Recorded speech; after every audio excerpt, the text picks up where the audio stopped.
Welcome to Be Less Stupid, the show for people interested in knowing how the world really works. For people who are fed up getting ripped off, wasting time and making bad decisions because of stuff they don't know.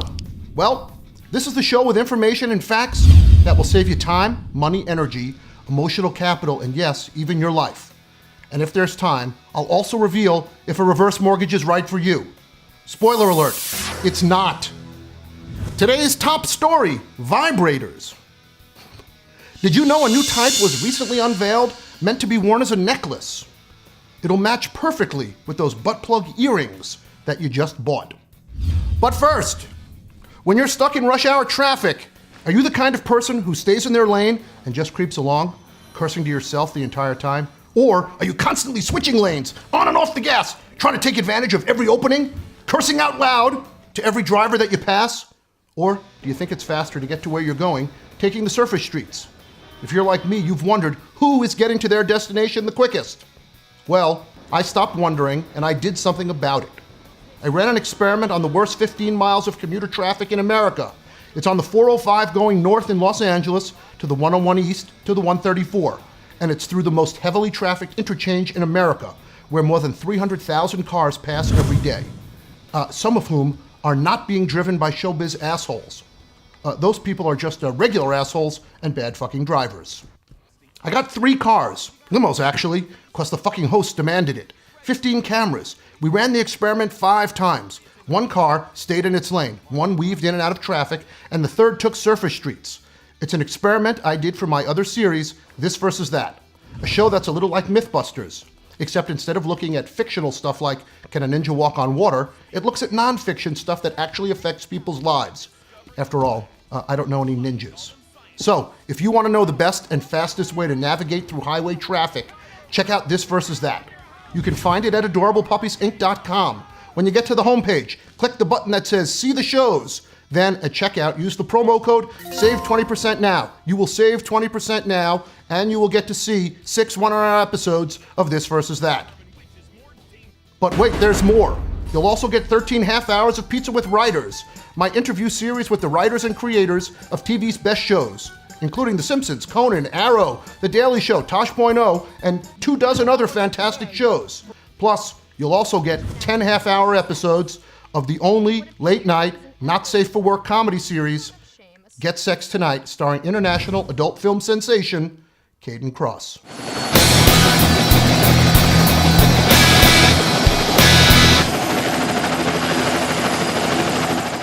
Okay, moving on to this week's top story, which was trending on Facebook. In the late 1800s, the field of medicine lacked today's sophistication, and diseases known today as bipolar, depression, and anxiety, among others, which we now know are caused by increases or decreases or an absence of a multitude of hormones and proteins, and are treated with powerful drugs and intense therapy, used to just be called hysteria.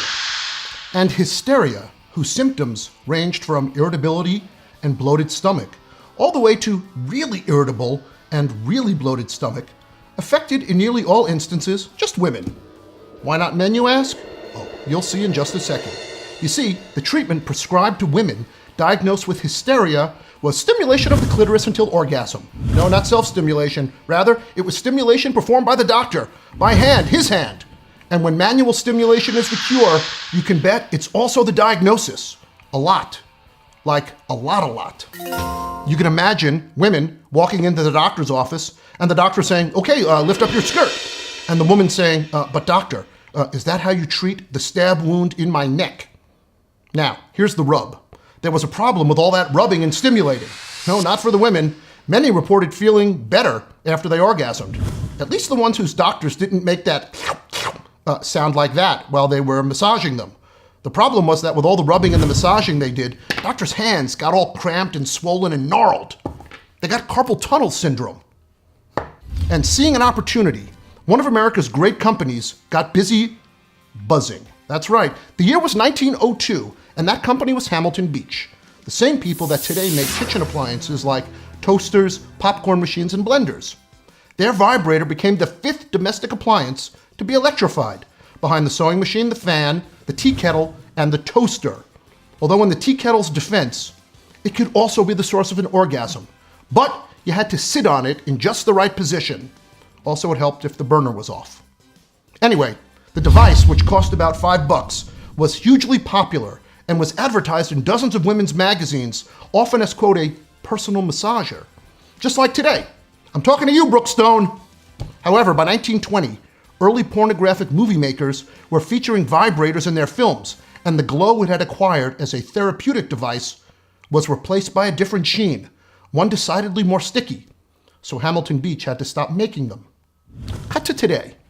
Science and medicine no longer prescribe manual clitoral stimulation as a tool to cure serious, biologically caused brain dysfunction, or at least not since Obamacare.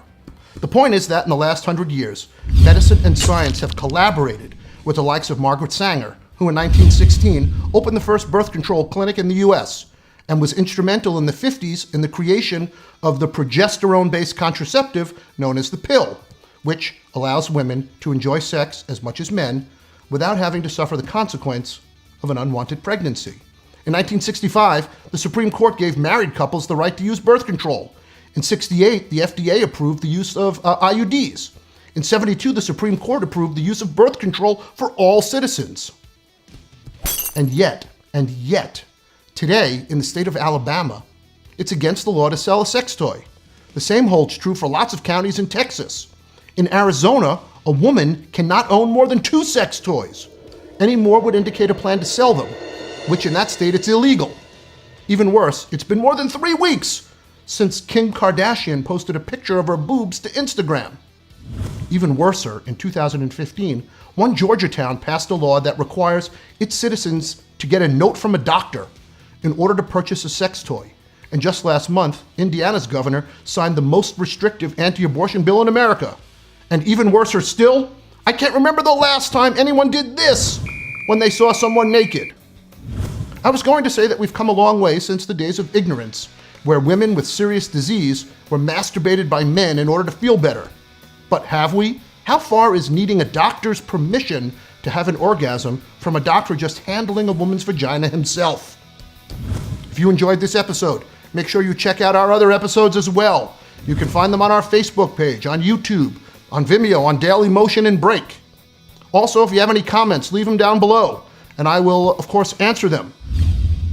And I will see you next time on Be Less Stupid. Thanks for tuning in.